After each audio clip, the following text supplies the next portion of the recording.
So welcome everybody to our seminar on men, migration, gender and family violence. So Wellsprings for Women respectfully acknowledges the traditional owners of the land where we are located at the moment. Here we are on Wurundjeri, Bunurong and Boonwurrung, the Boonwurrung people, and we pay respect to their elders, past, present and emerging. We acknowledge that Aboriginal sovereignty was never ceded and that this land always was, is and continues to be Aboriginal land. We also would like to acknowledge that today is International Day for Human Rights.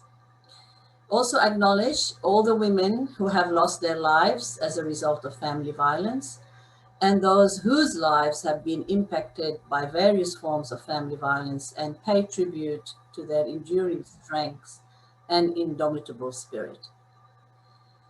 I'd like to now pass on to my colleague, Sandra Mohajer, who will be emceeing this seminar today and who will take you through a number of housekeeping issues as well as introduce the speakers. Thanks, Sandra. Thank you. Thank you, Dalal, and welcome everybody. And those from overseas, welcome to Australia. Just a few housekeeping. We are recording today's event. So we will be putting that on our Facebook page. So if you're not friends with us yet, maybe it's time to be our friend in Facebook so you can follow us. We will have time for a questions and answer at the end of each presenter. But if you've got sort of questions that you would like to put in the chat, we have Robin who will monitor those questions so we can ask them at the end. And if there's anything that you need to ask me or anything, you can send a private chat on it too. We will have a break between speakers, so just to give you like a morning tea for 5 minutes. I know that we can't provide you with cakes and anything like that, but you might have something at home. And then we'll have our second speakers. Our first speakers is Dalal Smiley, our CEO from Wellsprings, who will be doing a presentation. And with her, we will have Jasbir Singh, the director of the Sikh Australian Support to Family Violence and senior practitioner at the Anglicare. With him also we'll have Deng Kuor, who works at No to Violence and Men's Referral Services, and managing director of Community Abundance Inc. today on our first hour. So I will leave this now for Dalal to start. Thank you.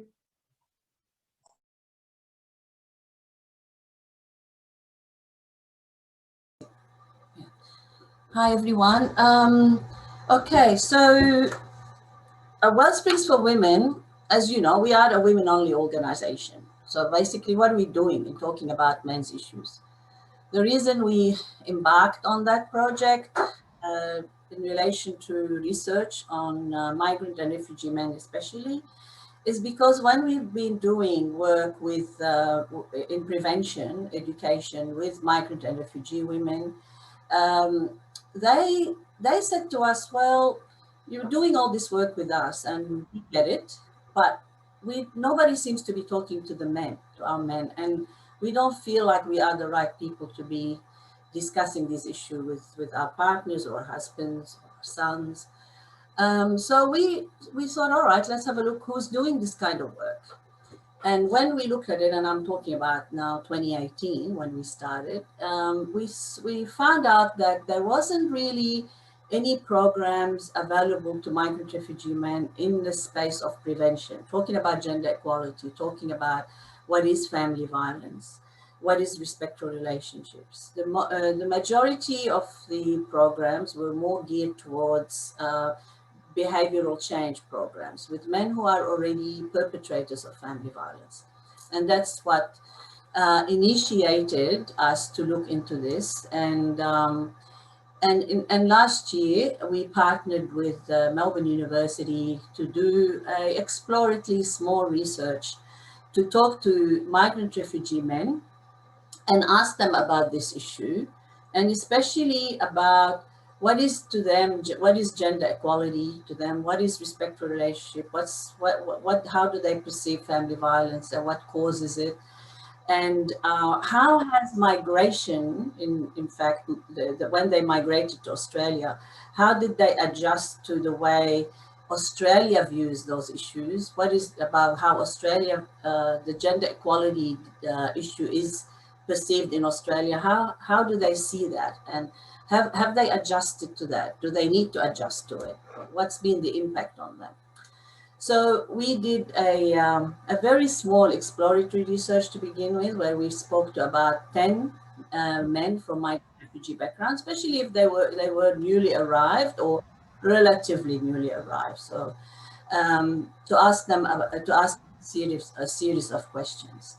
So I've got a very quick presentation, which we will also give you the link to the full research presentation that we did at Melbourne University with the academic Dr. Mohajer Hameed, who was the academic supervisor for this project. And we will leave that link for you in the chat if you wish to listen to the whole presentation.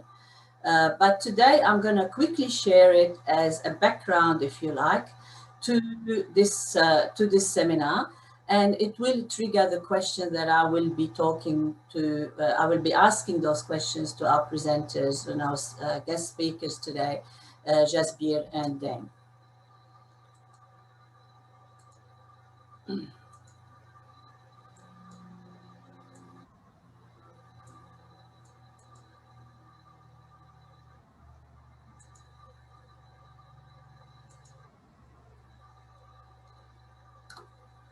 So it was, so this research was done in partnership with the Melbourne Social Equity Institute and the Safer Families Centre of Research Excellence, and with us, Wellsprings for Women.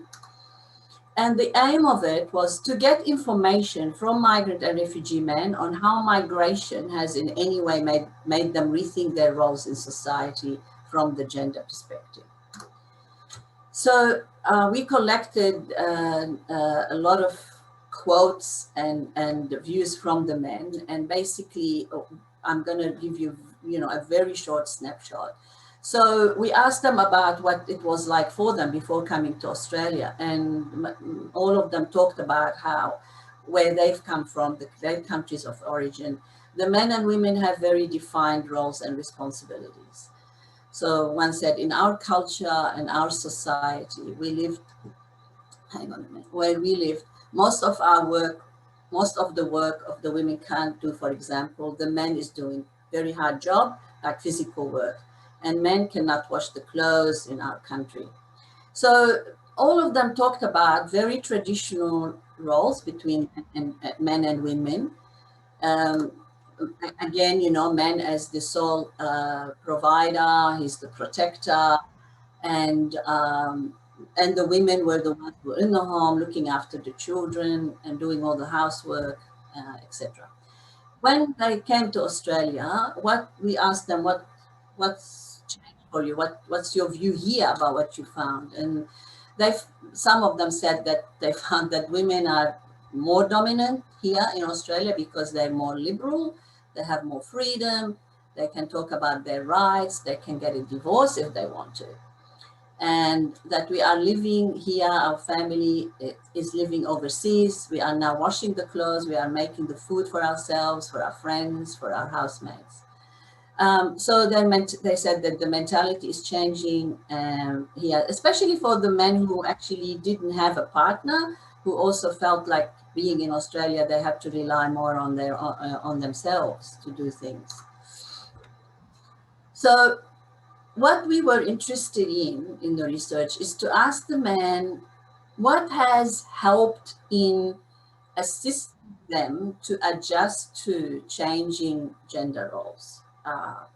What they said was that if the men, when they come to Australia, they interact with other communities where they see other examples of couples who are living according to sort of more egalitarian type of relationship, if they interact with other cultures, these things impact on their understanding as well. And that if they are, you know, like given, if even, especially if they see people from their own community as well, who have been here for a while and have adjusted to the Western style of life and how things are seen in Australia, and they, you know, they're doing well, that usually gives them the encouragement to also make those changes themselves. So the positive role models was an important part of helping them to adjust to Australia's concepts of gender equality. And they said that time and space is important. And also what has assisted the change is the economic realities of life. So, you know, they said, well, before we used to feel that the whole responsibility of meeting the financial needs of our family rested on the men only. But in Australia, they found that women needed to go to work, and as a result of that, slowly things became different in terms of the relationship. They had to start sharing with the women, you know, doing chores, looking after the children, having their share of those responsibilities as well. So if the men are expected to make the change overnight, it's usually, you know, catastrophic, if you like, because nobody can change who they are and how they were brought up and the values they held and how they see their sense of identity. It's not going to happen quickly. They do need time. They do need to understand what's going on, and for this to happen in a way that they feel comfortable with, that they need to be owning that change themselves. And they said that they felt that sometimes it is expected of them to adjust very quickly, and you know, there's that sense of disappointment, anger, if you like, that they haven't been heard in this space, and that also, you know, they're not necessarily all we're talking about, you know, even if they don't adjust, doesn't necessarily mean that they are men who are using violence. Some of them are actually think of traditional roles because of a whole lot of belief system they have, could be based on culture or religion or whatever, that they feel that they're living according to those beliefs, and that it doesn't necessarily mean because they think that they are perpetrators of family violence, or that they are you know, doing the wrong thing. So it's an interesting thing to consider when we are working with migrant refugee men. So for us at Wellsprings, this has been an important insight for us to have, because when we are working in the education space with women on the issue of prevention and gender equality, it's important for us to understand how the men also think of this and how we can work together, because it's not going to happen by us only working with the women. And gender equality is something that applies to everybody, and we need men as allies in order to achieve that, and work with them, so that it's something that we believe is beneficial to both men and women. It's not just something that women benefit from gender equality benefits both. And that's what we're going to be talking about today when I meet with our with our guest speakers, which I hope they have already joined us. Okay, so I'll pass on to Sandra to introduce both our guest speakers, and then I will be interviewing both of them. Thank you, Sandra.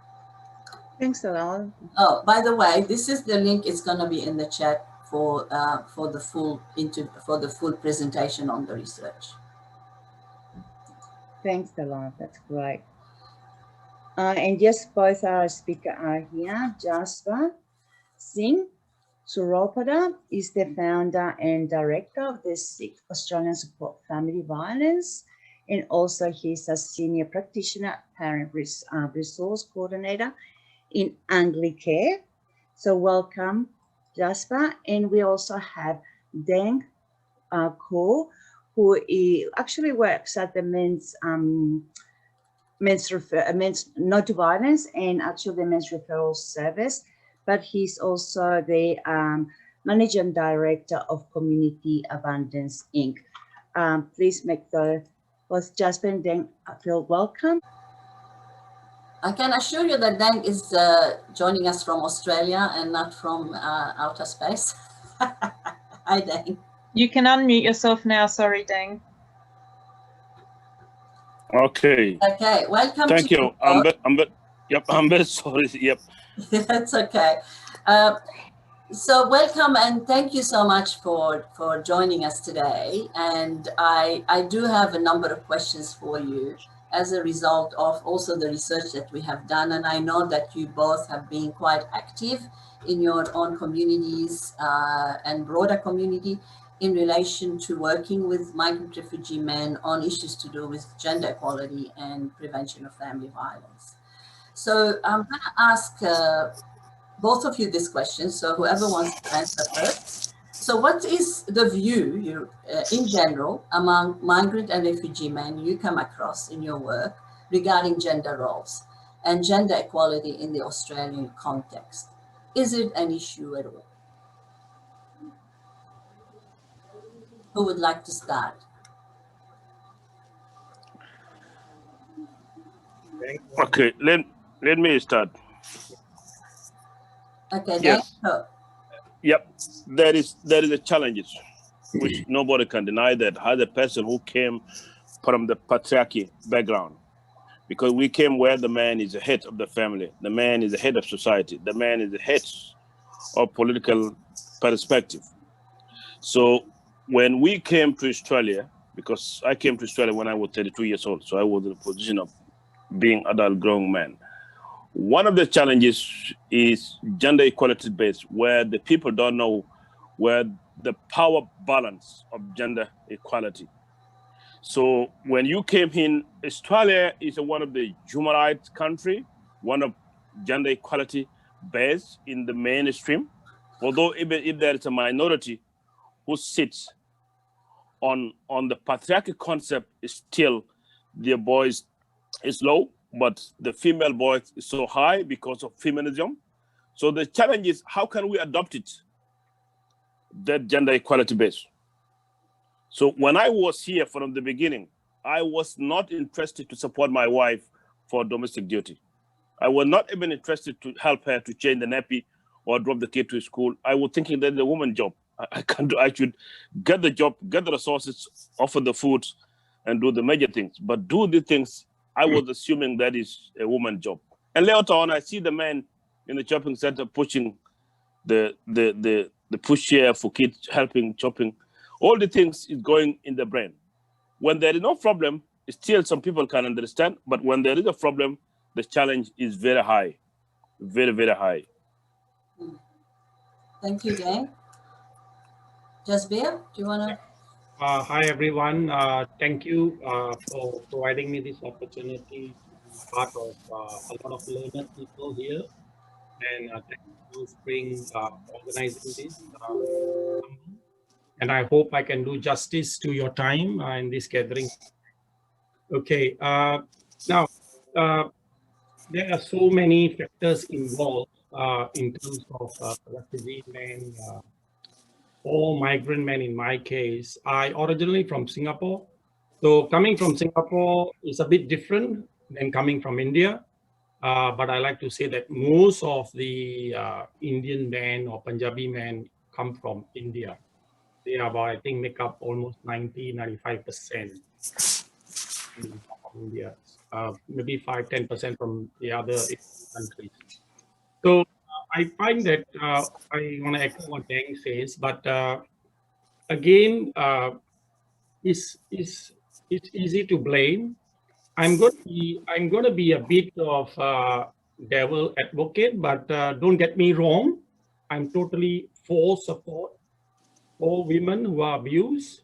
But at the same time, people talk about gender equality. I think that's a new norm that need to come out, just equality. If we talk about equality, then nobody feels prosecuted. And when we talk about gender equality, if I would ask everyone an honest question, the minute I say gender equality, what comes to your mind? Women. Men are bad. Men abuse. You know, and because our mind has been, we can call it trained, depends on what line of work we are in. And again, you're not wrong, it's because of the stats. If the stats are shown and the stats are repeatedly shown to all workers, then it affects our kind of a preset mind when we deal with situations. And I think when men move to this country, the challenges they face is they don't know the law. Women have a lot of services, all of you know. And even if you look at the workforce, majority in community services are women. You seldom find men. Okay, so that again can create a bit of, you know, kind of complication for men. And women get empowered faster in this country and told what are their rights, children. But for men, when they come, and even I want to talk about the system. When we migrate, the immigration, there's no, you know, there's a settlement program, but from the immigration part, no, there's no education on what is the law of this country. You know, what you cannot, what is family violence, there's nothing of that sort taught. And those pamphlets like are given right at the immigration checkpoint and everything, seldom they're in Punjabi or in the various languages of migrant men coming to this country. And a migrant man moving to the country, on the top of his head is, like what Deng mentioned, in their country of origin is, I'm the head of the house, I have to provide, it is my job, I have to make sure the family does not suffer. So he's already thinking it, as much as the woman is having the stress, so the man is having his kind of stress in this man thinking world. And I need to provide, I need to find out resources where I can find work. But when he comes here, sometimes they struggle to find a job. And when his wife finds a job before him, he feels a bit, you know, you can call it useless, disempowered, hopeless, and the kind of psychological. There's no power battle, but there's a power shift. There's actually no battle between the husband and wife. I can give you an example. I don't want to mention the community. I've worked with 10 years with all the various communities, Burmese, Afghani, Asian, all communities, and of course, Punjabi and Indian. One mom told me that I feel very sad here. I said, no, you got rights here. She said, no, because I got rights here, my husband is a bit upset. Why I'm got this is, he feel very disempowered. But back in my country of origin, peace, there was no fight. I wish we could go back. So it's again a very complicated space, and we cannot paint everyone with one brush. You see case by case service. Once we start to see that and work individually with case by case service, case by case basis with men, then we are able to do justice to a man. I'm not here just advocating for men. As Dalal mentioned, all of us know the problem of family violence, 95% is perpetrated by men. We are going to just kick the men away. This 95% problem is not going to go away. For it to go away, we need to work with those who cause this problem. Without blame, as it is already there, they have been reported, you go to court, you know, they got man behavior change, which I heard. So what's that to motivate me to change? So we need to work with them and say, yes, you have done something wrong. How can we work to help you? Because the law in this country is different. And some of the women, we know, they don't even perceive it as violence until they're told about it. So it's like a normal thing in their house. Like I always say, you know, at home it's like India, you go to school, it's Australia, you come home, it's India. This is what the children tell me, because they struggle in parenting with their parents. So there are many factors, financial, employment, network, and back in their countries, you know, they have extended families to help them. But come here, there is no help. I can speak about myself. So Jasbir and Deng, are you coming across men from your own communities or other communities you work with who feel confident about, sharing their concerns and struggles regarding the changes they face in Australia with the gender roles, the different gender roles, and their relationships. Do they talk about it, or is it always, a crisis situation? I mean, do you feel men are sharing their concerns about? Honestly, the sector we are is much, which I love to share my personal experience and the people that I deal with them on a daily basis. I'm one of the activism in my community, and the men, when they came to access services, the concept of family violence toward the CAL communities, migrant in general, they believe the system back up the woman.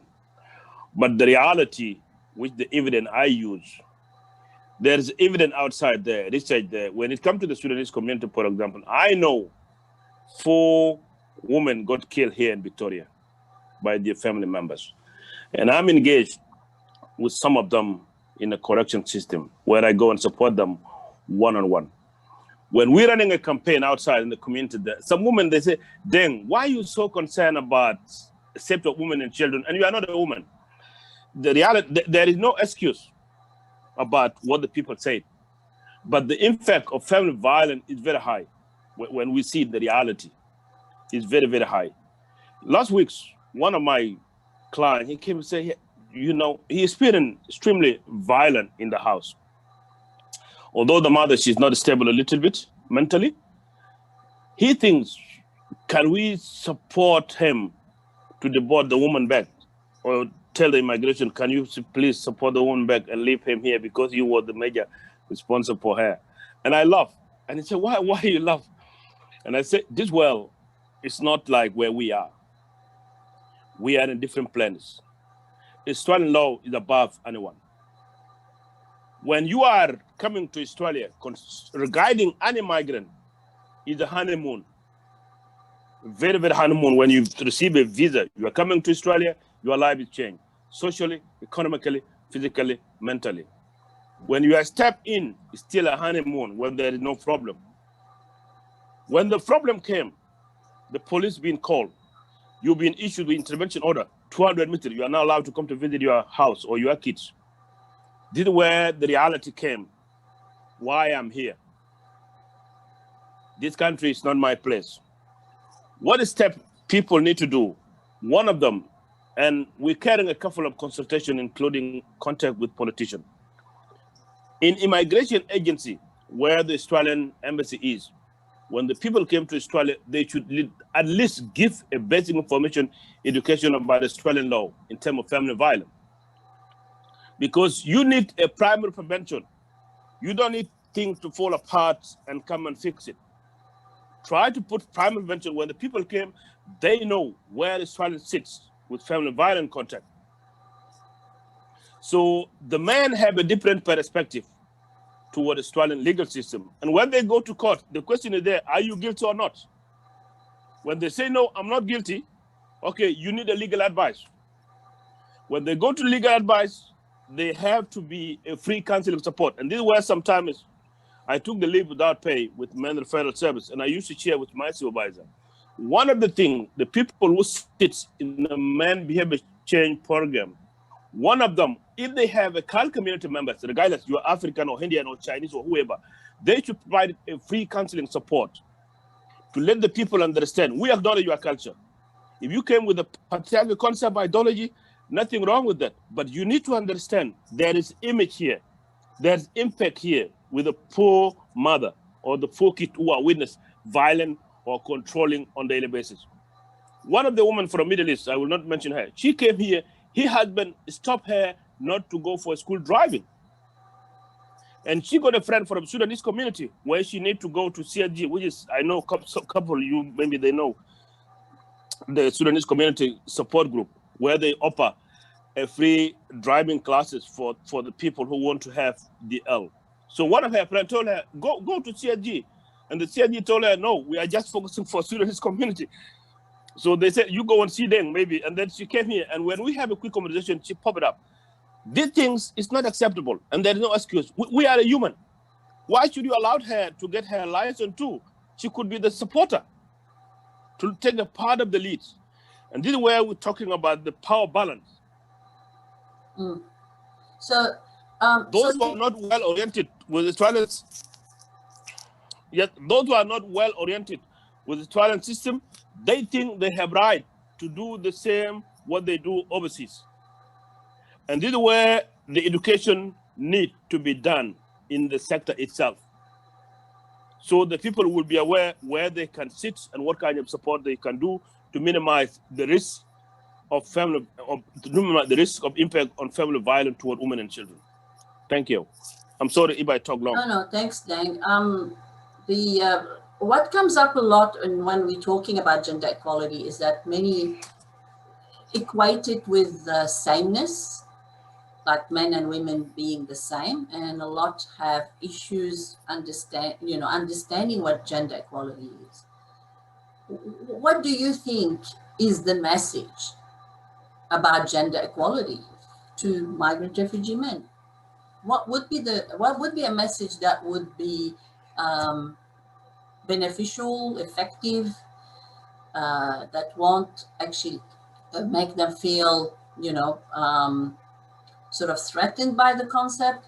What do you think works in your, from interacting with men when you have to explain that in terms of prevention? What do you talk about? How do you explain it? We talk about two things. If just my question, you talk about two things. One is respect. Mm-hmm. Nothing wrong being a female or male. But when we don't respect one another, this is where something wrong. Mm-hmm. Sorry, Jasbir, you can continue because I took over you.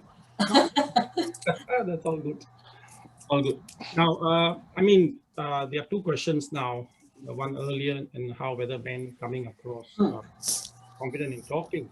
Now, we simply cannot ignore the fact that culture plays an integral role in shifting or stagnating people's perception around certain worldviews, including violence. So that is in general. But if we talk about the Indian man or the Sikh man per se, now there is nowhere in our faith scriptures that sanctions family violence of any sort, because we have been taught to see God in all. And in our scriptures is written that do not, men and women on sit together are not called man and wife just in two physical bodies, but they need to be in one soul. So if they have this concept of one soul thing, which actually helps us, our scriptures really, really helps us, because it talks out a lot about respect and equality of every human being, including children, whether male or female. So if they see themselves as one soul, as the same soul in the other soul, which is the soul of God, then there is no fight. But when they go away from there, and some cultural practices is where the problem comes up. And to get men to have the confidence to come forward to talk about their concerns or struggles they're going through, i.e. sometimes I think the man ego comes into play most of the time. I'm also guilty of that. And sometimes I have to step back. Sometimes even with my wife, we are talking about something and then, I will just try to say something which is directive. And she'll look at me and she say, oh, remember you rented? I say, oh, yep, I need to check myself. It's a kind of built-in system, if we can call it, the instinct that suddenly we jump and we feel about the male privileges. So having that and to adjust that is not easy because of a learned behavior over the years. So if we have migrant men coming here, for them to first and foremost change, it's difficult, let alone come forward and openly talk about, pull their guts down and show their real self. It's a huge challenge. So to do that, I find that very importantly is to build their trust and respect them. And I find it's very helpful when I tell them my story. I say I'm a man and I also struggle. It's okay if you are wrong to say I'm wrong, and it's okay to admit if I made a mistake. And there's nothing wrong because nobody's going to judge you. We are here to talk about how, and after talking to you, my respect for you is not going to change. I think that's very important, because we know that whenever we talk to somebody, be it colleague or anywhere, sometimes we worry that if it reveals something, that person's perception about me will change. And that worries us that our status, our standing in community, in society, in family, relatives will be affected. There is this big, huge thing in migrant men. What will people say? What will people think of me? It's a huge thing. So I find that when we talk to them now that we have created this, I think took me about 3-4 years or 5 years now to develop that trust within the man that they can come, that there is a institution, there's an organization, Sikh Australian Support for Family Violence, there's this person, and now I'm training others within my group that men can approach us. We will listen to you just as we listen to the women, and we will not judge you. I think that's a very important message we need to send out, because most of the time they don't want to come to the mainstream services because they find it's very surgical, very clear cut. Oh, you have done this. And then there are people who tell me, the men, that they get discriminated. And I'll just share this with you, why men don't want to come. I want you to all observe my body language, especially my facial expression. Let's say I'm a worker, and especially if it's the opposite gender of worker, and which we know most of them are women. Nothing against, I want to make it very clear. Many years ago, I used to speak out during professional network meetings that we need to work with the men. And whenever I say that, I got the look from other women workers, you know, the look that tells you, keep quiet, don't talk about it. And I was aware that it's growing. Now, you know, we know government has spent millions, if not billions of dollars on family violence. Have the numbers come down? No. Has the numbers gone up in some period of time? Yes. There was a time, I think 6 months ago, 3 women were killed within a week. We broke the record. So things are not changing. Why are they not changing? Money is there because we are doing a lot of downstream work, not the upstream work, which is prevention. And prevention, the bulk of the money goes to downstream work. So we need more to be done upstream work, and we need more work to be done with the men. Then we can start to see some changes. And to engage men, we need services that can work on weekends. They work after work. Most of us are office hours. We expect the men to take off and come there. And then he said, my salary is affected. I have to provide for my family. Very important. I have to pay the bill. So there are many, many factors. So I think trust is a huge thing that we need to build with the men, give them the respect. Yes, you have done something. I think the very important thing here is separating the person from the behavior. If we don't separate the person from the behavior, it's never going to change. We can never work with a person. Because if I'm going to call you bad, in my mind, you are bad. It's never going to change. So let's say I'm a worker, and then the man walks in. You just watch my face. I'm just doing my work, and then a man walks in. Yes, can I help you? Did you catch that little facial expression of mine? I'll do it again. I'll do it again. The man walks in. Can I help you? That's each second, because we as counselors, social workers, frontline workers profile our clients. Do not forget they are also profiling us. As we are screening them, they're screening us. We can know whether they're telling the truth. They also can know where we are heading. They are just human beings. They have brains, just like we have human brains. How we operate, how they operate is different. So we are each trying to see what this person is up to and trying to fulfill our report. And that decides whether this client will want to come back and see you. That's very important. And after that, we know that we bring our value system, our belief system to our work, which we need to put aside. There's one thing,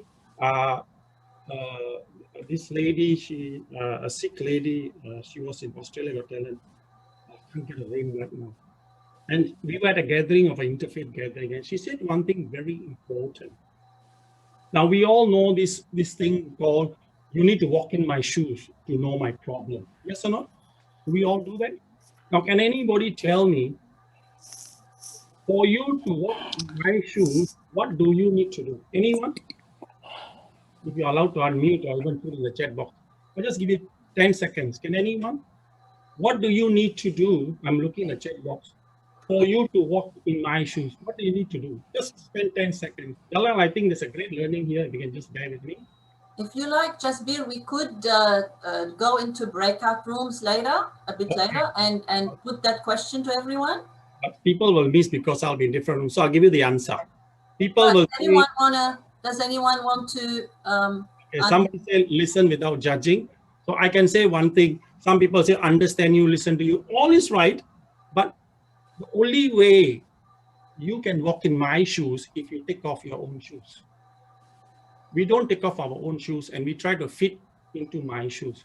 So we bring our thoughts, our value system into another person. It will not work. Because I will be thinking, no, I think you should dare. I'll listen to you, but in my brain, this guy is wrong. No, I don't do so. We are not working with the person where he is at. We expect the person to come here. We need to follow him to ground zero so we can help him to walk half a step, one step, two steps. Until the person does not accept I'm at ground zero, how is he going to move? So we need to bring back, go to where he is. If the person is down in the well, we need to know why he's in the well. From the top of the well, telling him, just come up, I'm throwing the rope, jump, jump, jump. But he can't, the rope is so near. Until we came down and we stood in the well, we found out the base of the well is full of mud. And his knees are stuck up, the mud is stuck up to his knees. He can't jump up. And we say, oh gosh, now I know what is going through. So empathizing has a lot more than just the word empathize. We need to understand where they're at, then we can work with them. But if we are gonna, they will know, just as we know, they will know. The human psyche is always in play. The connection is always there. Oh, what they're trying to do, look at the way she's, look at it, oh, you know, and they're looking at the watch, all this, they'll pick up the cues, so do we. So I think this is a very important factor to engage men, to get them, because all this I'm talking about engaging men is to help women. That's my goal. Women, not enough, I'm looking at the children. When we work in Sikh Australian Support for Family Violence, we are trying to approach the whole thing as a whole family unit, nucleus, because I've been accused of breaking up families within my community. I said, no, I'm trying to help you guys so that, you know, have some prevention, take vitamins rather than medication. So if you do prevention, you don't have to go into, you know, problems, and then somebody, neighbor, your wife don't tell, neighbor will tell, neighbor don't tell, your child will tell in school, something will come out, your family will be affected. Why not start this respectful relationship within your family, and respectful relationship and communication, so that your children can see the good role modeling. So this is all I want to say. I know I'm taking up too much of time. Thanks, Dalal. So Jasbir, and then we know from feedback from the sector that a lot of migrant refugee men do not engage in programs. If we are to do education on gender equality or prevention of family violence, migrant refugee men are the last ones to be wanting to come and attend. It's so we told, you know, that you have to change how you brand that, brand it differently so that the men would attend. So obviously there is a perception that anytime you talk about gender equality or prevention of family violence, that there is this thing about winners and losers, and that the men are the losers and in that discussion, and the women are the winners. So from your experience then, what do you think needs to be done to engage migrant and refugee men in programs on prevention and gender equality? I mean, we don't want it always to be with perpetrators. We don't want it to get to the point, as you said, Jasbir, that this needs to happen upstream. Prevention is important. But how do you actually get men to the table on this issue? Yep. It depends. When Jasbir were talking about the family unit, this is where we do our work always. Because if you're focusing supporting women, children, and you let the men out, the problem is still not solved. Because those men too, they still have a heartburn about they have been excluded from their family life. So you need to give them a support where they need to acknowledge what is going on and what they can do. We have a couple of campaigns. Even the most of the people who contribute for our projects, they are men. Because I'm a male family violence practitioner. in my professional career. So it depends what key messages the organization carrying out to invite those people to the project. In 2018, 2019, we were caring about respectful communication or respectful relationship. When it comes to those kind of topics, we're running a woman session and men session. And those sessions, the maximum of people attending more than 100 people from the South Sudanese community background. And there's evidence based there. When they came, they think or they believe they will learn what is the respectful communication we can know within the workshop. And you bring expertise in a different field. We invited InTouch to come and talk about the impact of family violence on women and children. They will talk about the equality base. We bring the men of federal service. They will talk about what is the respectful relationship in family violence unit. The men, they will feel themselves. We'll bring another agency. Last year we bring RMIT. They talk about the parenting role model, what the role of the father can do and what the role of the mother can do. All these kind of key message they will get into the box. But the title there, if you put it, like in this year, we put the campaign there, gender equality based. But still, we put the title, African Community in Victoria Say No to Family Violence. We invited a couple of men to contribute for video clips, to contribute for advertisement, so the people will see some men that are taking the lead. Because I believe there is no other way around. We can put the change without the voices of those who are in the grassroots. Because if we're just talking other professional people and we don't engage with the grassroots, the problem is still there. So we need to create allies within the community. And those allies, they will pass the message to the grassroots. And this is where the problem can try to stop. Because family violence, I agree, it's everybody's matter and it's everybody's responsibility. You are a professional, you have a role to play. You are a family member, you have a role to play. You are a vulnerable people, you have a role to play. Some people, we put it, the legal care plan.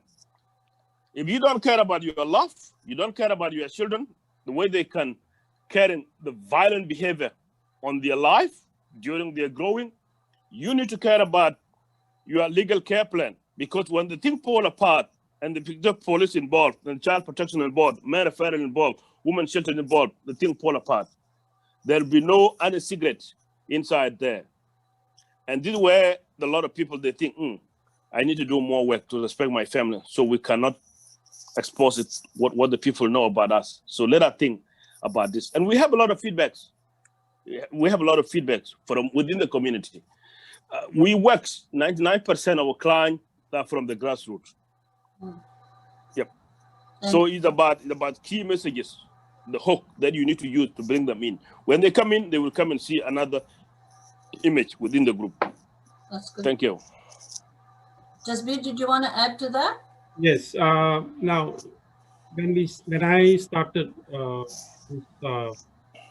I came here 10 years ago, there was no program within the Sikh community to address this issue. So as part of the Challenge Family Violence Program in 2003, which was funded by Department of Justice and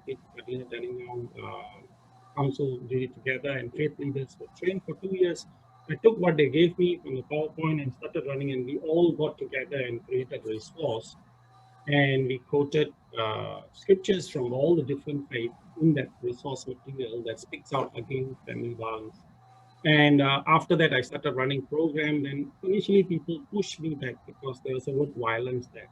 So after a lot of brainstorming with my team, we came up with this healthy family, healthy relationship. And we put together a program through trial and error, and now the program is all done. So in this healthy family, healthy relationship program, which we call and we run within the community, it's strength-based. It starts with the assumption that, people coming have already got some strength rather than, treating them that, oh, we are here to teach you. We say we are here to learn together. And it covers respectful relationship. And towards the end, we talk about what is family violence, the different type of family violence. We talk about what is the role, what are the challenges you face as a man when you migrated here. We break them into groups. The women, what are the challenges you face when you move to Australia as a migrant? And then we bring them together to present each other's challenges and stresses. And when genders see that, oh, I didn't know my wife, because mostly they get couples, if not, individuals, but they tend to see that, oh, I didn't know that. I had in my program, 2 or 3 program, mostly this happened where the husband was saying, oh, I didn't know my wife was going through this. And the wife said, I didn't know my husband was going through this struggle, because there was no communication. Everyone, when they come here, the migrants, they tend to bottle up, because they said, we are in a new country, we have to settle, there's so many issues, let me just keep my own problem to myself. So a lot of them keep it within themselves and suffer in silence. And when those things are not addressed, and then one day comes when things go wrong and everything blows up, and then there comes family violence. So I think it's very important that the program we run, we reword it in a way that's inviting and not segregating. Anywhere you just do a road interview to all men. What do you think of family violence? Oh, it's all about women and against men. That's the basic perception men have. Family violence means you guys are against me. And I've been accused just like Deng. You always for the women. I say, no, I'm for the family. And I say that woman is your son and daughter's mother, and she's your wife. Whatever happened, she's still your wife. She was, even if it goes over, she still was your wife. She will still be the mother of your children. Things won't change in that sense. So we are trying to work together with you to hope that, your family can stay together. So I think the key messages, what we use, which helps us a lot, is from our faith text. The faith text has got a lot of things that talks about respecting an individual, regardless of what kind of orientation they have, what kind of belief, color, creed they have. So if we want to engage them, we got to keep the language simple, be mindful of our language and facial expression, be respectful, and we believe it's important to respect those values and beliefs and to work with men and families in ways that meet their needs. We always have our needs and we want to tick our boxes. I've done ABC, close the file, he didn't cooperate, okay, that's it, he's gone. I don't want to mention, I work with men, with Anglican, I run this program called Dads Do Matter, so I work with men from all cultures, Aussie men as well, Anglo-Saxon, and there are men who said, sometimes they go for counseling or case manager and say just because they express a bit of upsetness or look angry, they get a report that, oh, he's aggressive. So they find that they're not fairly treated. And I had a man in my group who was actually abused. He was lunged over his head with a meat cleaver. And he said, if the guy done it to my wife, I'll be in jail. But he got community service. So I said, I don't know how to answer that. And that's beyond me. But what can you do to improve yourself? He's got custody of his kids. So I had this opportunity of working with men who have been abused in my group. And I think parenting is a very important thing. Yeah. A lot of parents... We can't hear you very well. Can you come closer to the mic? Yeah. I say parenting is very important because many parents, I find many disputes or quarrels start in the home because of kids, and parents are struggling to parent the kids. Yeah. So parenting is a very important aspect of keeping the family together. That is why I'm so blessed to be having working in Anglican, getting all the parenting skills from Parent Zone on Parents Building Solution manual, and then incorporating what in the family violence space, and then creating this program called Healthy Family, Healthy Relationship, which talks about a respectful relationship, your challenges, parenting tips, and then towards the end, what are the services available? What are the different types of family? I don't even tell them. I don't even say, I said, when you become stressed, have you heard of this word called family violence? It's everywhere this government is talking. What is family violence to you? I don't even say family violence is this. Yeah. You got to come in very subtly and let them say, oh yeah, is it? And let them, very importantly, when working with men, the first point contact, remember, is bottling up a lot of things. If you want to work with men, first session, mostly with men I work, is a ventilation, is verbal dialogue. Yeah. Oh, you know, this system, I don't like this, I don't like that. You know, I was not wrong. I say, oh, okay. Mm-hmm. Okay, so what can we do about it? What would you like to do about it? Oh, I say, okay, that we can't do. So what can you do? So allow them to ventilate. Once their hot air has come out from the balloon, then the balloon will start to shrink. And then you start to work with it when it's cold. When they're hot, let them ventilate, because they never had a chance to.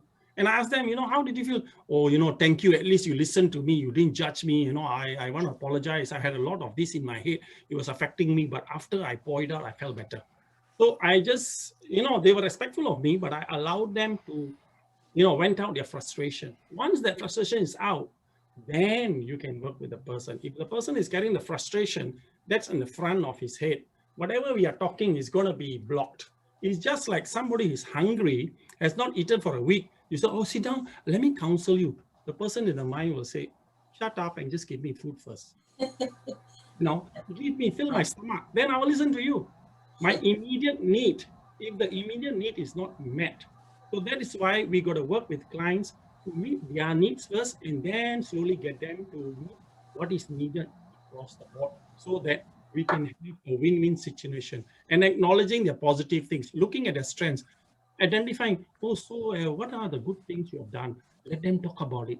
Because you know, this concept, therapeutic concept, when we start to talk about things that are positive in our life, our mind start to change, and then we start to move from a negative space to a positive space. And that's what we are involved here, into shifting behaviors and attitudes from negative to positive.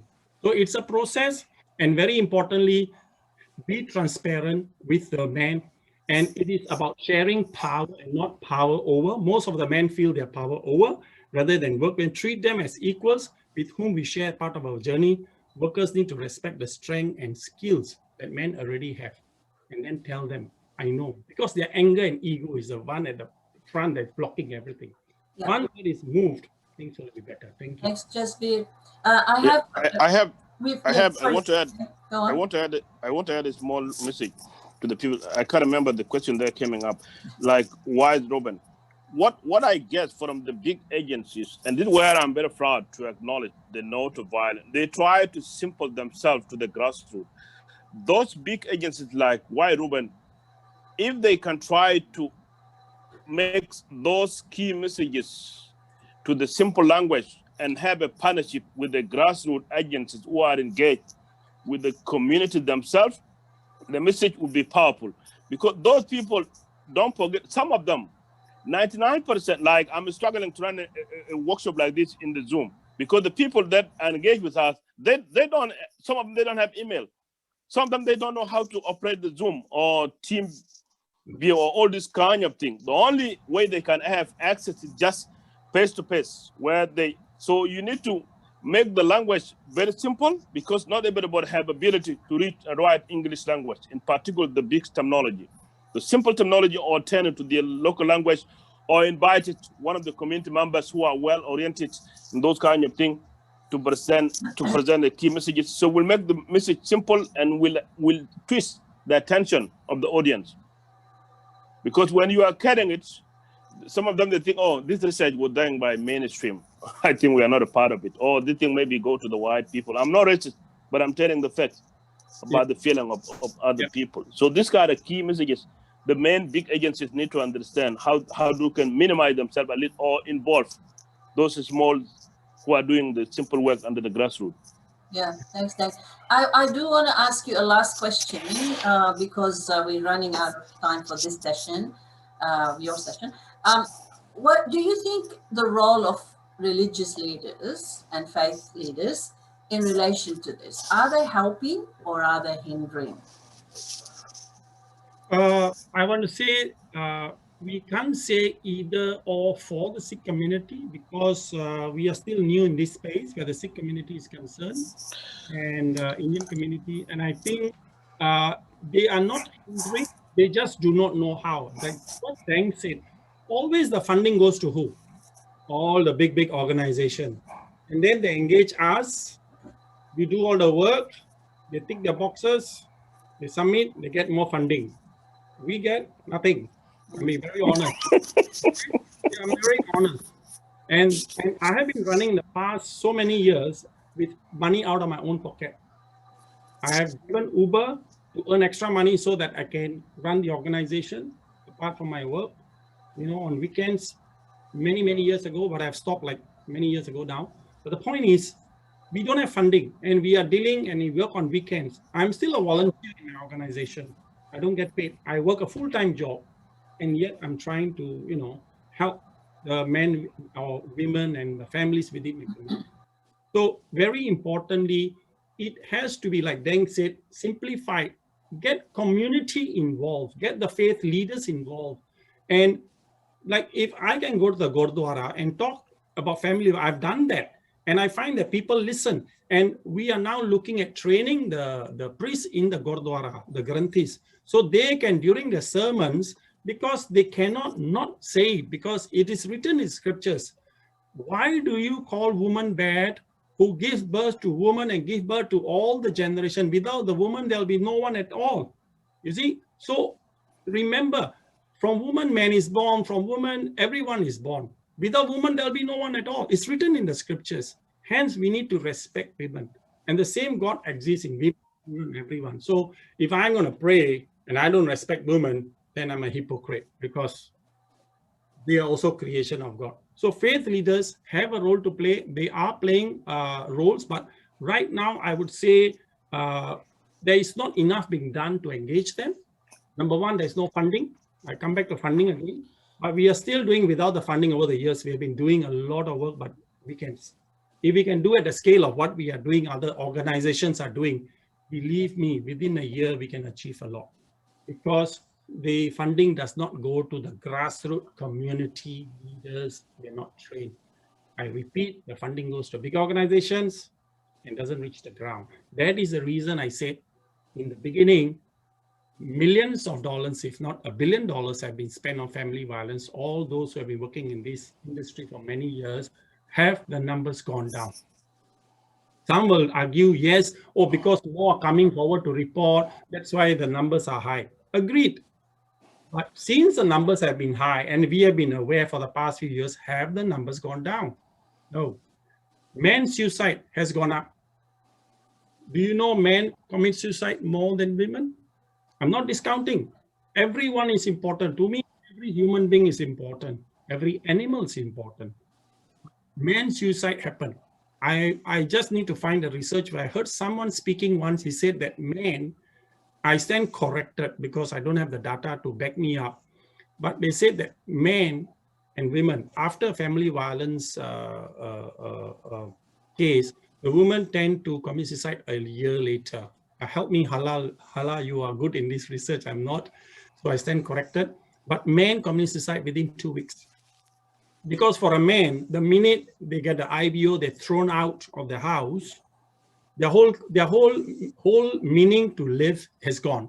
Their whole kingdom is just like pulling the carpet from below their feet. They have nothing more to live for, because for them is their family, their reputation, their respect is all gone. So I'm not saying the law is wrong. All I'm saying is work in a way to do prevention so that this thing does not happen. So that is why it's important to also work. I had men in my community. I had a Southeast case here. It was not even family violence. The man was torn between his mother and his wife. Mother said this, wife said this. In the end, he hung himself. He was in Cranbourne. He hung himself. It was a sad case, And another man, I got 2 other men just recently called me. They are just stressed because the whole scenario is against him.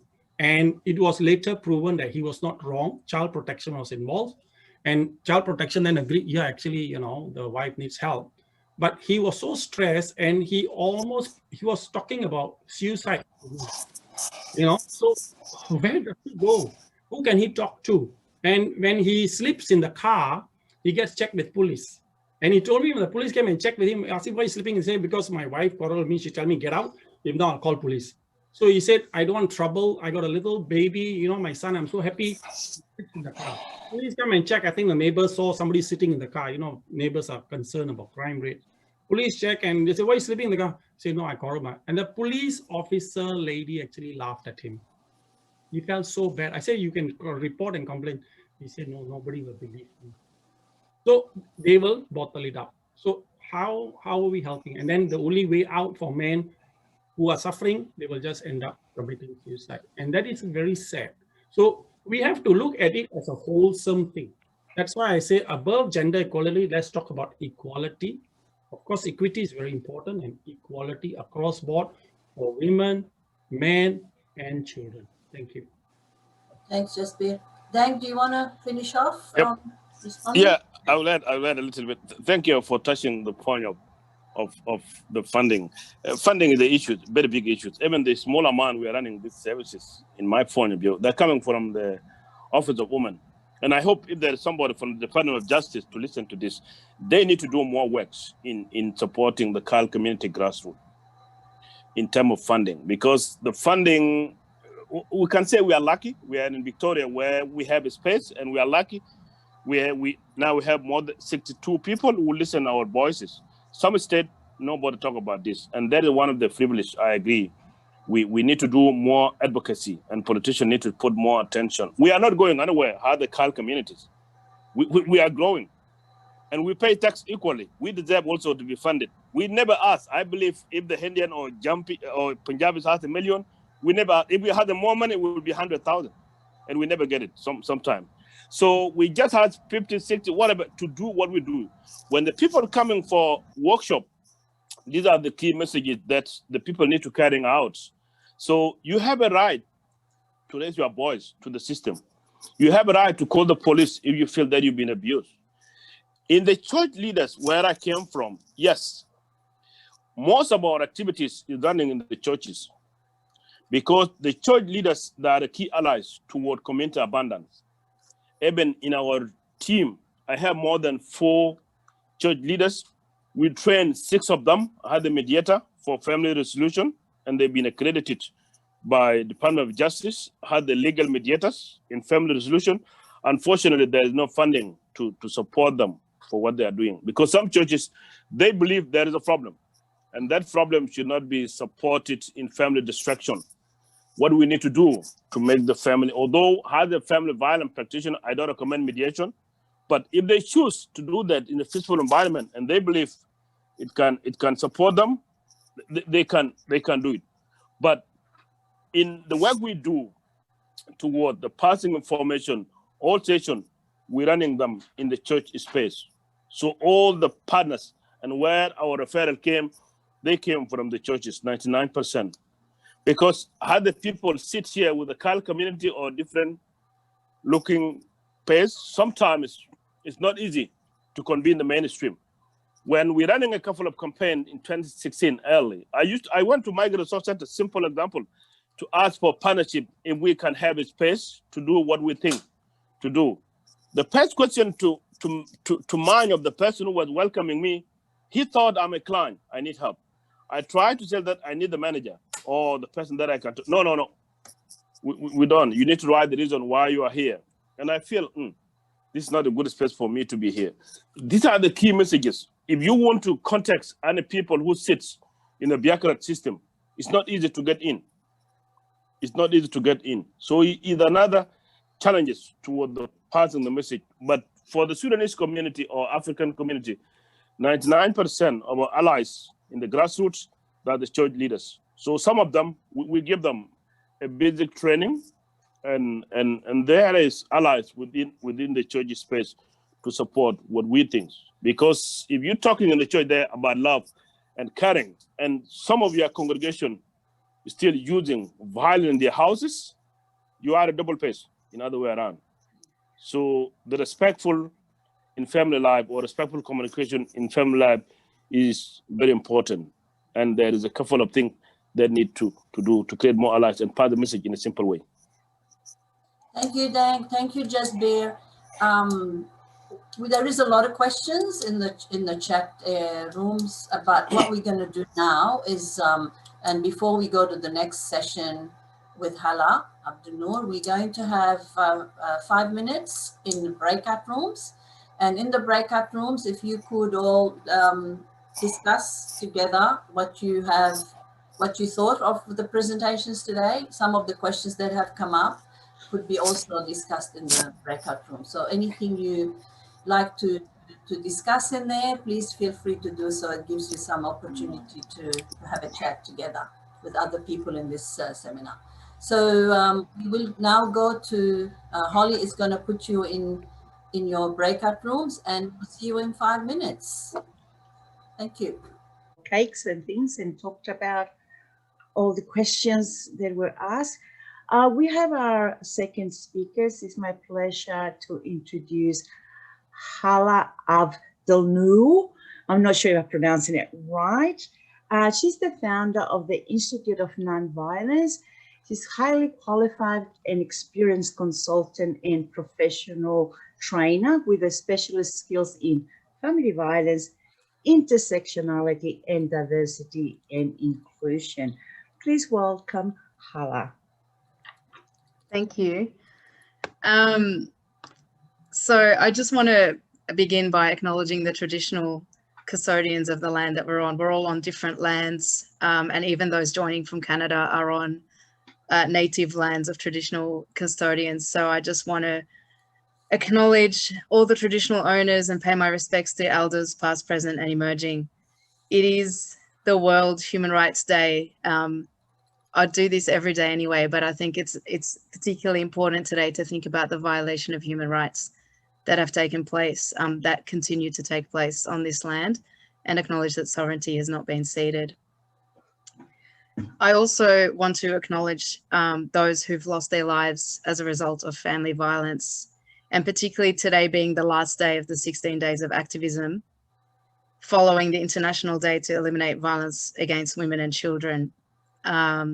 Quite disheartening how many deaths we had just in the last, just in the last 16 days. But I pay my respect for those lives that were lost, and also for all lives that have been lost because of family violence. The content of my presentation will probably trigger different thoughts and opinions and feelings from different people. And that's just something to acknowledge. We can't talk about family violence without being triggered in some way, whether emotionally or intellectually. And I just ask you to manage yourself throughout that. There's the chat option for people to speak. And if we just note that our perspectives, our feelings, and our thoughts come from our lived experiences of these issues, our gender, how we identify gender-wise, our culture we grew up in, our ethnicities, whether we migrated recently or a long time ago, or we're traditional, we're part of the First Nations people. These things, that's why our perspectives are valid. But what makes it really wonderful is if we share these respectfully with each other. So I'll just add that there. I'm going to share my screen with you so you can see some slides, which I will speak to throughout. So I want to thank the Victorian Multicultural Commission who commissioned this project earlier this year. I feel that it should only just be the beginning of a conversation, and I know, and Wellsprings did their research as well. There is not enough out there about working with culturally diverse men who recently arrived in Australia. And by recent, I mean the last couple of generations, and from non-Anglo backgrounds. So there's more that needs to be done on this. And just a little bit about this research, and get my buttons going. So I authored this project. I want to thank the VMC for their support, everyone who participated in my consultations, Wellsprings who supported the project, and let you know that from today, after I get off the internet, you'll be able to read the report on the Institute of Nonviolence in the resource library under the read. So it will be available for you all. And my understanding is the VMC is officially launching this report today as one of their 16 days of activism activities. I'm going to share with you a story that I was told by one of the bicultural workers who I consulted with in doing this research. This is not a standalone story at all. But I've just chosen it, and it's there in the report as well. It's about a woman, her husband, and her 2 children who are aged under 5 years, who arrived in Australia 2 months, around 2 to 2.5 months, around at the time of this situation.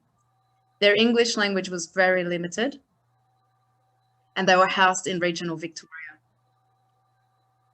They arrived in Australia under the humanitarian program, having escaped war and trauma in their country of origin. The bicultural worker I spoke to, sorry, not the bicultural worker I spoke to, she did tell me this, she was telling me this story. The woman, 2.5 months after arrival in Australia, disclosed to her settlement worker that her husband had physically assaulted her and the children had witnessed it. She was very frightened and she didn't know what to do. The settlement worker that she disclosed to, having full intention to do the right thing and probably not having any sufficient enough family violence training, reported immediately to the police without effectively engaging the woman in that process.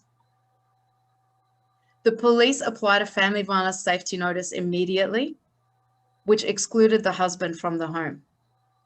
The report was made on a Friday night. A magistrate's court's hearing was scheduled for the Monday, 3 days after. The bicultural worker who shared this story with me was called into court on that Monday at midday. The proceedings had started at 9 a.m. She did not speak the same language as the family, nor was from the same ethnic background. On arriving at the court at midday, she described to me what she observed. The woman, the AFM, affected family member, had been allocated a male interpreter who appeared to be taunting her and colluding with the respondent. She was told that the woman had passed out, the AFM had passed out twice with paramedics being called to the court to revive her. On both occasions, the proceedings continued. She was not offered any further medical or health assistance. The AFM and respondent were both quite clearly distressed and very confused about the process. In attendance on that day, in the least, were the presiding magistrate, police officers, child protection workers, other court and legal staff. No other support workers were there. The child protection workers asked the bicultural worker who spoke to me to explain to the AFM that if she didn't sign their conditions report, she could lose her children immediately. Using Google Translate on her phone, the bicultural worker went back and forth between the AFM and the respondent to explain this to them. She told the AFM told her that she wanted to know what her husband wanted her to do. He advised her to sign anything they want and don't you dare lose the children. A family violence intervention order was applied by the end of the day. It had a full exclusion order, meaning the husband could not return to the home, and he was placed on a counselling order, requiring him to commence a men's behaviour change program within the next 6 weeks. The waiting list in that area at that time for men's behaviour change was 8 weeks. There was no in-language groups available to him in his area. There were no bicultural workers within those programs. None of that was factored in. He was not given access to any support. He had nowhere to go. He slept at the back of a shop for the next 6 weeks. He did not understand the counselling order, so he didn't follow up on it. He understood that he just had to stay away from the home for 6 weeks, and if he obeyed, he'd be allowed to go back home at the next hearing, which was scheduled for 6 weeks later. The woman, having fainted twice that day, not having her 2 toddler-aged children with her, not speaking English very well, and appearing obviously distressed, was left at the end of the day by all the professionals who were at court that day. The bicultural worker approached her and, again using Google Translate, asked her where her children were, how she was getting home, and if she had any other support. It took 30 minutes to drive her home, despite her house being 5 minutes away. She was very disorientated. During that drive, the bicultural worker learned that her children were being cared for by a neighbour that day. The woman had not eaten since her husband was removed from the home on Friday and didn't have much food in the house. She was isolated and had no support. She was frightened, she was traumatized, and she was alone. There's more. I'll let you read it if you want to. It starts on page 13 of my report. I'm just going to give you a minute to just absorb and digest that story. what it gets me thinking about is cultural safety. And cultural safety is a journey, it's a continuum. These words that you see on the screen will be familiar to you. You may have heard them separately, you may have used them in sequence or not. They are a continuum that requires us to build more knowledge about each one of these things, shift our attitudes, and change our behaviors as a system, not just as an individual. So we, at the Institute of Nonviolence, we use this diagram quite a bit to talk about cultural safety. This is not a training session, so I'm not going to do that with you today. But what I would like to ask you is, wherever you're at in your understanding of cultural awareness, cultural sensitivity, cultural competency, and cultural safety, just type in the chat now, just briefly. I'll stop sharing. One thing, one line, one point, just one thought you have about how we could have better cultural safety for this family that I just talked about.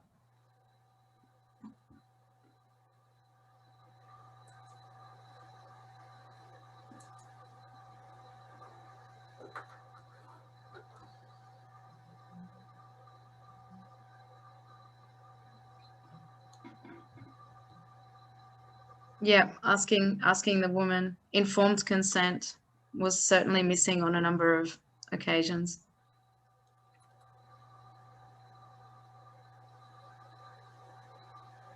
Yeah, communicating in a way people understand, identifying what the family wants.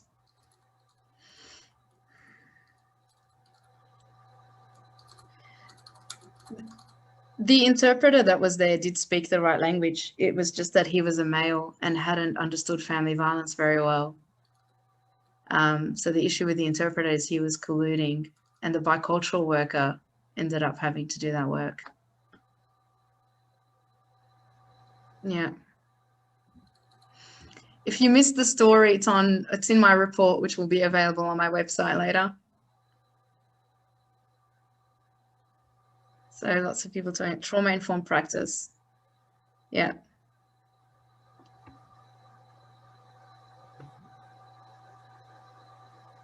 So you can keep those coming. I'll go back to sharing my screen with you. This is not a wrist slapping activity, by the way.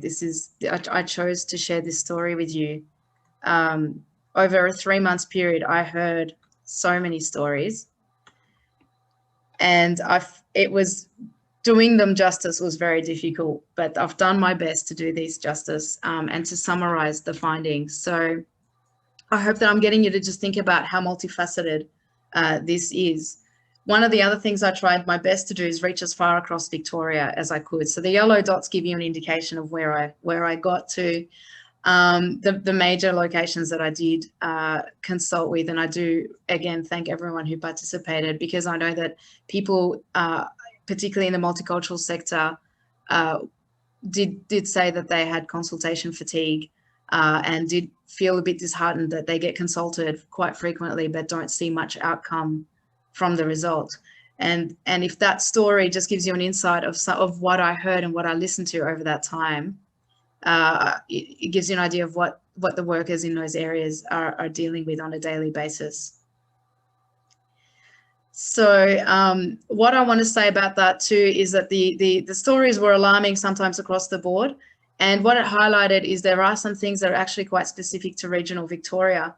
Something that happens in regional Victoria that I'd never heard about before, that I learned, and can see how it would be very different to being in urban Melbourne, is women getting chased for hundreds of kilometres across towns by their perpetrators, just to taunt them, just to say, hey, I know you. So they escape family violence, they put a safety plan in place, they move hundreds of kilometres away, and he finds her and he chases her to the next town. So she has to move again. We're talking about hundreds of kilometres, newly arrived, sometimes not on a citizenship visa.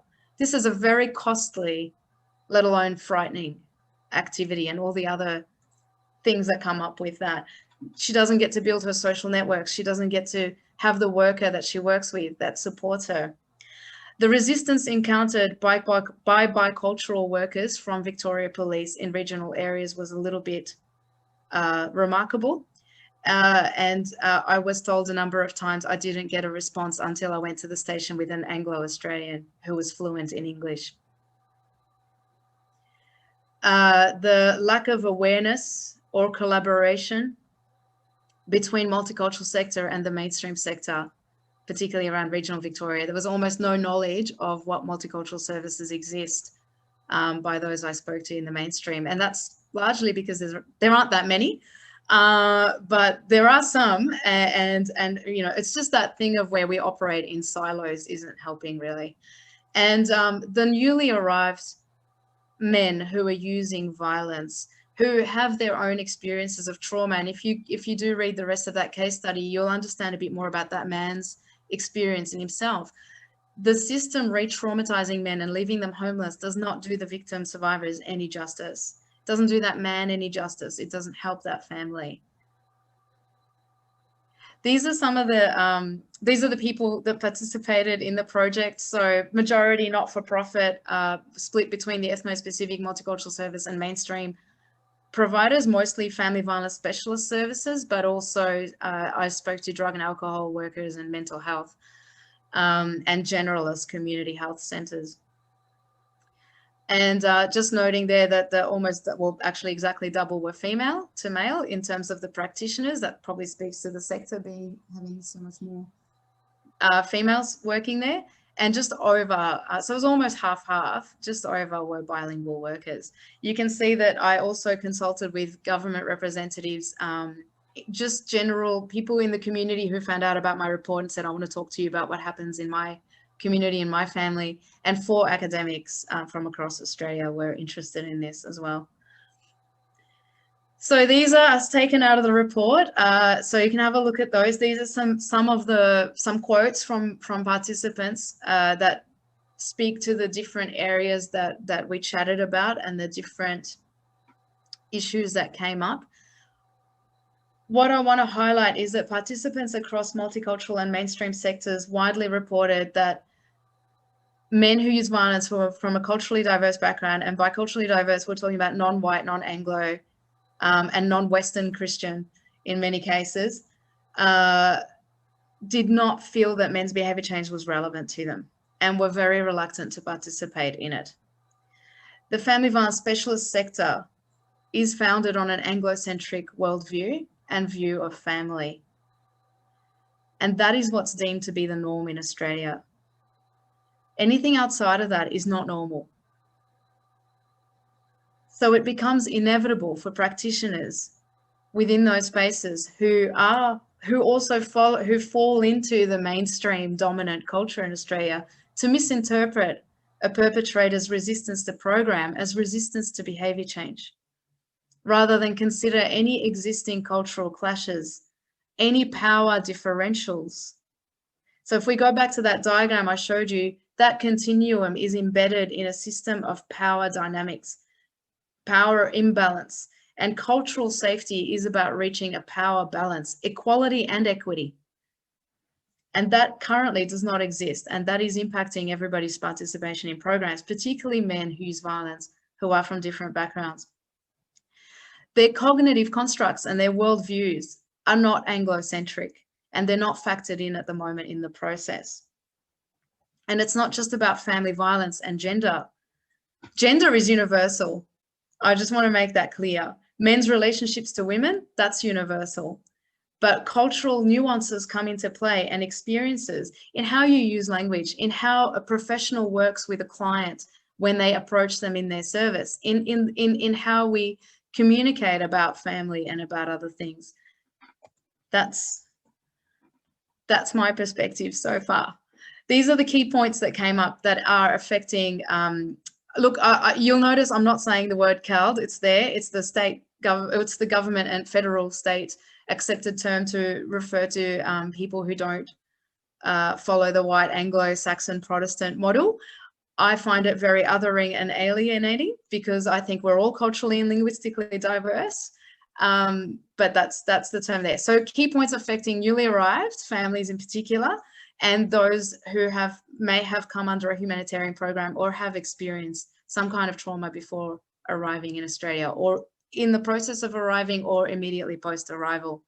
And I think the post-arrival trauma is heavily undermined in our conversations. So you know these words, you've seen them before, we talk about them a lot. We need to adapt our systems to address these issues, not just keep talking about them like there's something that'll go away if we keep mentioning it. We have to adapt our systems. We have to be trauma informed, as was said in the chats. We have to get over the language barriers. We're a very diverse community. We must be able to factor in different languages being spoken. We can't judge disengagement from services as one thing or another. We have to look at the system and why people might disengage. So I've come up with some pillars for effective practice with communities. I don't think that I'm some genius who created these. I think that a lot of people talk about them. And it did, what drove this was what I learned doing this. And there's a gap. There's a gap between the settlement service sector and the family violence sector. The family violence sector is embedded in justice, in government and policy, and an Anglo-centric worldview as well. And sometimes we need that. We need that kind of intervention. So we're looking at crisis situations sometimes where it's about saving someone's life. That doesn't always allow us to factor in the family and work holistically. The settlement sector, which is expert at working with newly arrived people, is mandated to work with the family as a whole. We need to find a bridge between those two things so that we have a holistic approach. We look at family as a unit that may need to separate for a while, but can it come back together? Can it not? It really depends on the violence, the views of the victim survivors, and our risk assessment and risk management capacity. We need to factor in settlement experiences. That means we have to understand what they actually are. We have to understand it takes 10 years to really, really start to fit in any way, to stop worrying about just getting a house, education, school, work, what are the kids, learning English, who are my supports. That takes 10 years to really just go, okay, my eyes are open now. What else can this country offer me? Strength-based, so just being mindful of language we use that's very victimizing or disempowering or judgmental, too punitive, too prosecuting of those who use violence or of victim survivors. Being compassionate, and I think, you know, what Jasbir said before about walking in people's shoes, very hard to do, but we absolutely need to have compassion in the least. We don't have to love the person, and certainly not when we're working with a perpetrator. And it's not about agreeing with their behaviors, but it's having compassion for them as a human being who's struggling. If they weren't struggling, they would not be using violence. And applying a trauma-informed approach. And I just think that's a massive feat. But, you know, just noting that, you know, these things are achievable. The participants that participated in this consultation, I summarized their wish list. That was my last question to everyone. If you had a magic wand and could have anything you wanted, what would it be? Funds are not distributed equally. We cannot have equal service delivery or equity or equal access, which is equity is about equal access to, not just a service to go to, but a level of service. So the level of training people receive in the different services, the level of competency they have to work with diversity, with trauma, all of that needs to be equalized across the board. That comes through targeted training. I am in no way at all promoting cultural competency training where people go and sit in a room for a few hours and get taught 1 or 2 rules about our culture. For me, that kind of training is racist. It fuels racism. It breeds more stereotypes, more generalizations, and can be very damaging.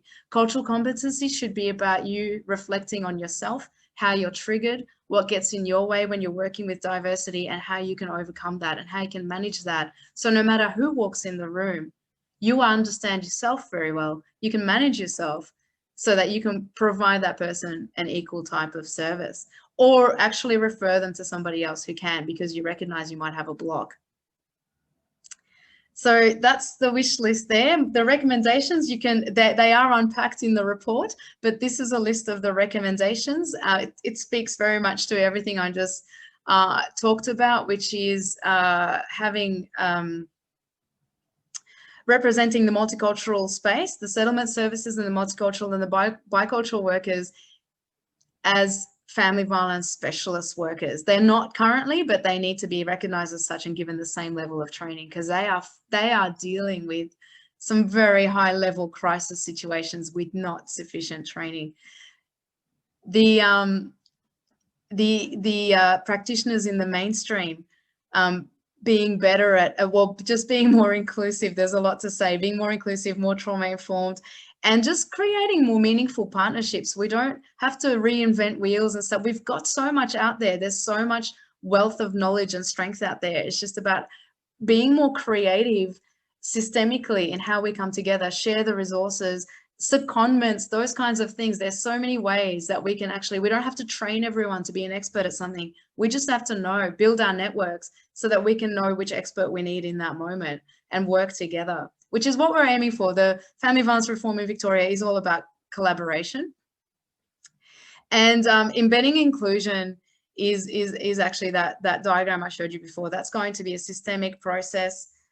We need to acknowledge that Australia is founded on colonial values that continue to impact not just First Nations people. My project was not about First Nations people at all, and they, Aboriginal Australians, are doing a fantastic job with community-led and self-determination-led processes around family violence.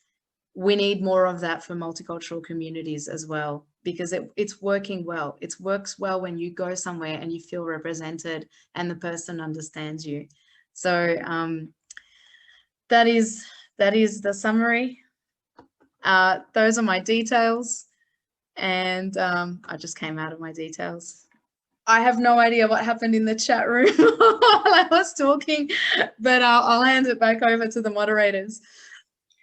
Thank you, Halal. There's a few questions there. Did anyone? Someone had a hand up. I can't remember her name, but so if you want to ask Halal questions, or can you just put your hand up and see if Holly and I can have a look who is asking? Well, it seems like everybody loved that, but I'm just sort of checking if anyone got any questions, or put them on the chat if you feel shy about asking them. And there weren't any questions in the chat so far, I think. Lots of comments. Dalal, you got a question? Last question. Hala, a lot of the pushback from the work on family violence from the men is that men are also, they say, oh, men are also victims of family violence. Is violence against family violence against men the same as family violence against women? This is a big question, and I think we need to, this whole conversation is being had within a global context where the majority of societies in the world are patriarchal. We don't know what a matriarchal society looks like, and we don't know what an equal, I'm not saying it needs to be matriarchal or patriarchal. There are examples, and Aboriginal Australians are brilliant at this, where there's actual equilibrium. There's equality between the two in decision making, like from top down. So we're having this conversation within a world that's patriarchal. And that means men hold more power. And if you hold more power, you've got more opportunities to abuse it.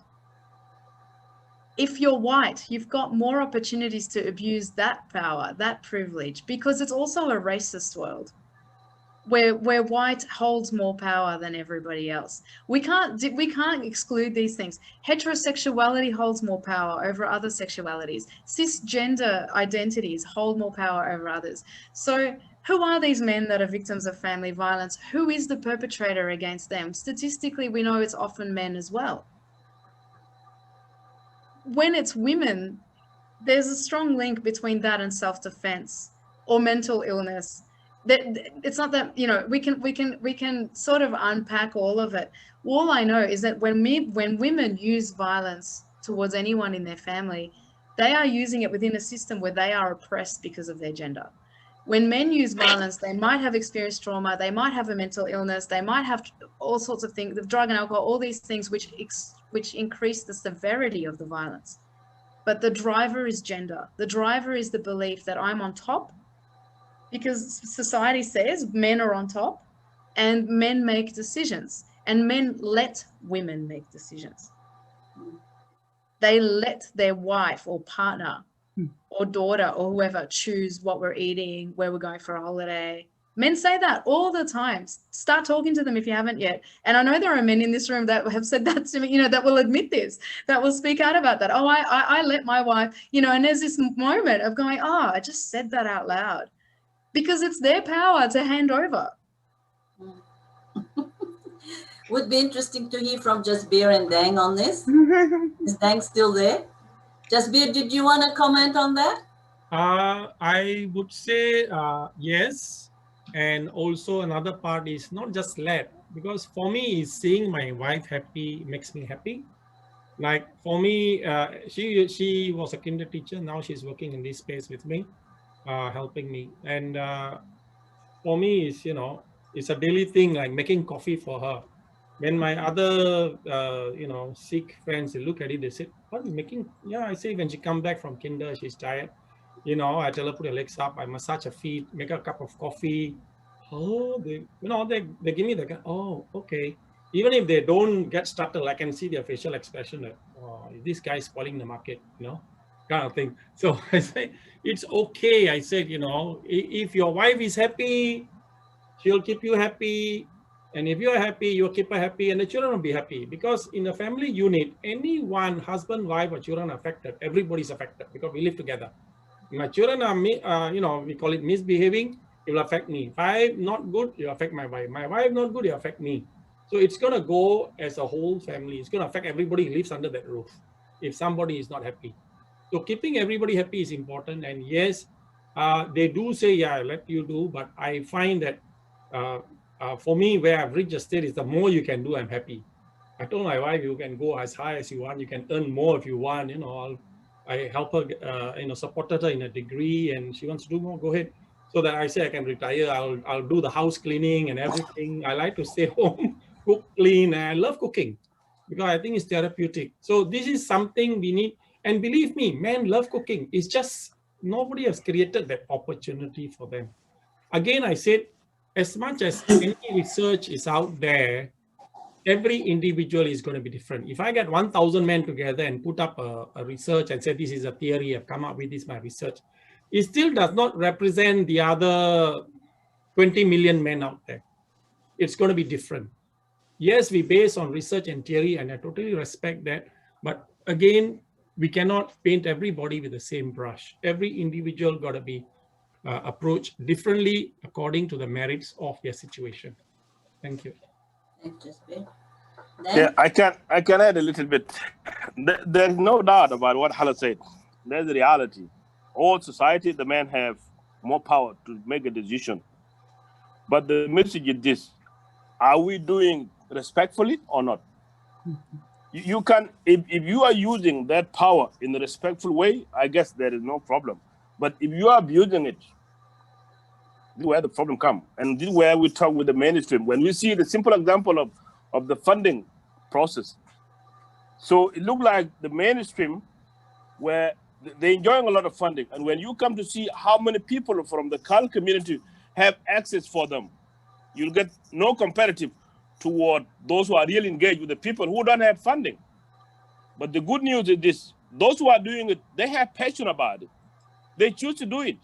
They like to do it because they believe the change can start within themselves toward others. So I have one of my good friends from the mainstream, very, very respectful guy. We invited him for the lunch in my house, I think dinner. So he came with his partner, very big flour and some champagne and all this kind of thing. My wife was in the kitchen cooking. And I was sitting there like a boss, enjoying and laughing and all this. So they said, okay, then come with the kids. And we went to visit him. And then the role changed. His wife was sitting with us, laughing, enjoying, and he's cooking. And my wife asked me, what is going on in this house? I said, I don't know. But so it depends how the family use it.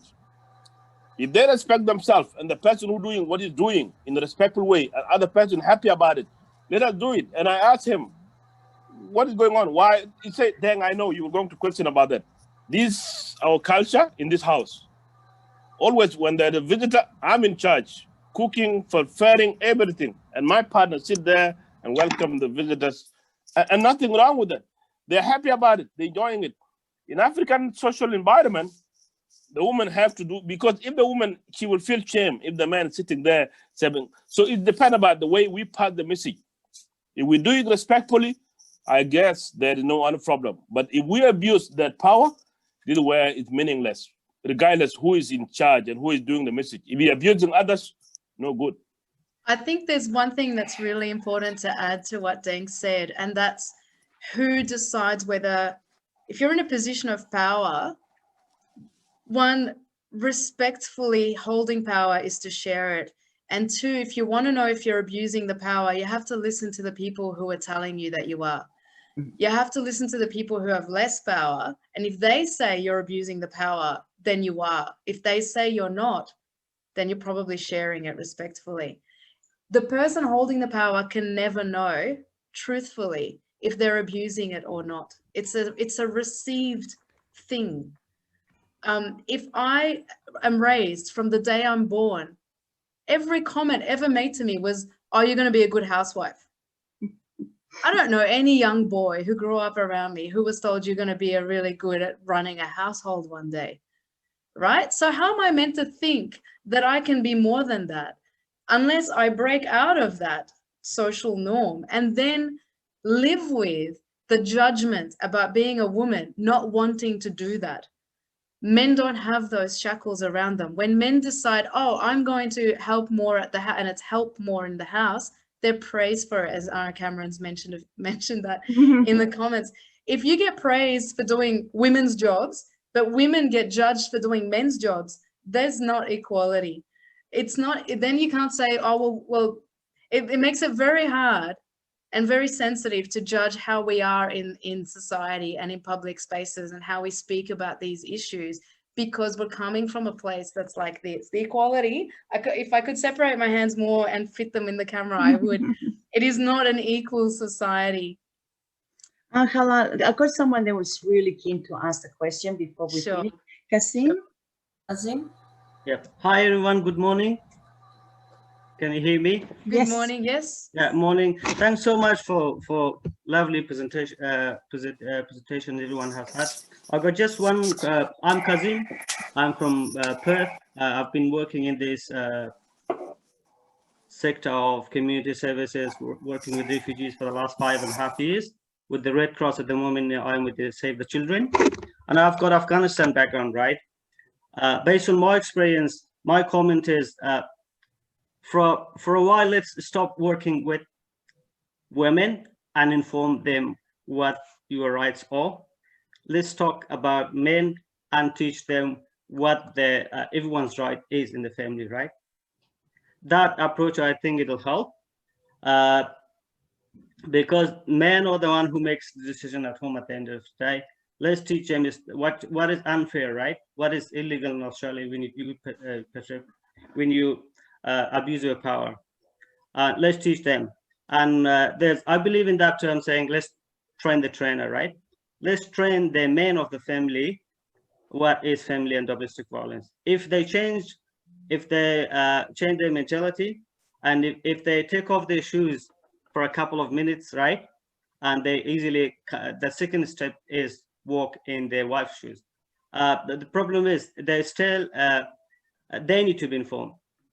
And an example I get from my community, a man was keep talking about saying women are not equal to men in terms of their intelligence, right?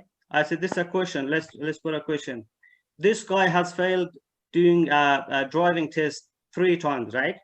Although he had experience doing driving back home in Afghanistan, but he has lived in Australia for 5 years. After 5 years, his wife came to Australia. And she failed only 1 time and passed the driving test, right?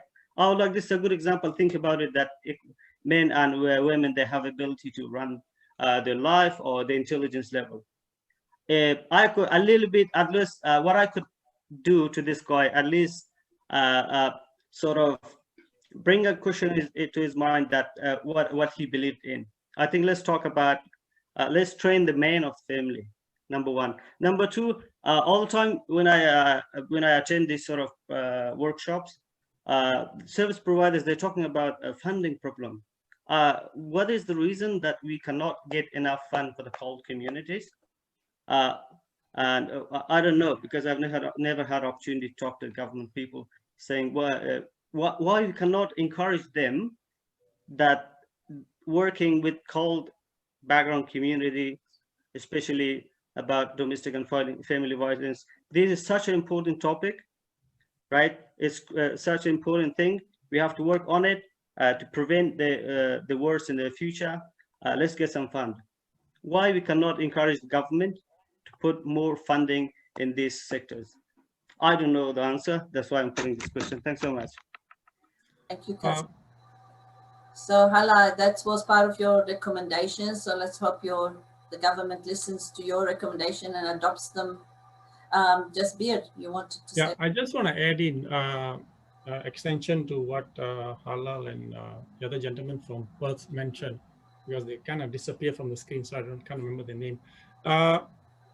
You see, the idea of the forum today, I feel, is also to hear the men voices, and it's a forum on men issues, yes, and related to family violence. So I just want to put it on record. A lot of, you see, I also read the comments, which are great, but we need to be aware that in this forum, we're trying to create that awareness of how we can work with men so that family violence can go down. So whatever we are trying to say, we are not against what is done in the family violence space for women. That we totally support. That's why we have been doing what we are doing. And to get more men to be where we are, like myself, Deng, and many other men in this group, to come forward, you know, and do more of this work so that more can be helped. Now, when I say men cooking, I can understand, because I run another program called Baby Makes Street. It's for young moms who just got a baby, and we get a couples in. There's a prenatal and postnatal I run in the hospital and in the community center. And there we also talk about when man does something with a child or housework. Oh, wow, look at a man doing such a cool work. But a wife is not glorified when she does the housework. And that is not my intention. My intention of saying is that if we men start to role model at home, doing the housework and helping our spouses, our wives, our children look at, oh, dad also can do housework. That means we need to be equal. Help, like how dad helped mommy, I also in future should help my wife. My son will look at me and learn. So we at the same time role modeling good things without even telling them. They will see how it's happening, because a lot of dysfunctional families and children, you can see it starts from the couple, how they interact, it affects the children, i.e. in parenting. And I had one lady, and I can also echo what Hala said. I had one lady, I was running a workshop in Sydney, and she mentioned, you know, you are so right, we need to have respect for women, because she said, as a lady, she got masters in special needs children. And she said, when I was a little girl, my mother will say, no, no, no, let the boys play, you cannot do this. You know, and then when I go into school, oh, your brother can go out, you cannot go out. And then when I'm about to marry, my mom tells me, oh, you don't speak in front of your husband, huh? Don't speak in front of your father-in-law, you just listen to them. And then she said, when I get into work, I get married, my husband tell me, you must listen to me, don't speak in front of my mother and father, and respect me. And then when she said, I go to work, a project is given, I got no confidence, can I do it? Because every time I've been told I need to listen to others. And women are also equally responsible to tell their children, their daughters, that it's okay to stand up and to be fair.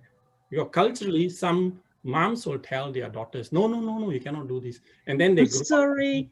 Thank you. I'm sorry, Jasbir. I'm sorry to cut you off. It's just that we're going over time of 3 minutes, and I think that there is so much to talk about. We could do this again and again, and we'll get the gist of everything and getting everyone's opinion. But I wanted to thank you, Hala, Jasbir, and Deng, and of course Dalal, for coming in today and giving such a great presentation. If you have a look at the chat, there's lots and lots of questions.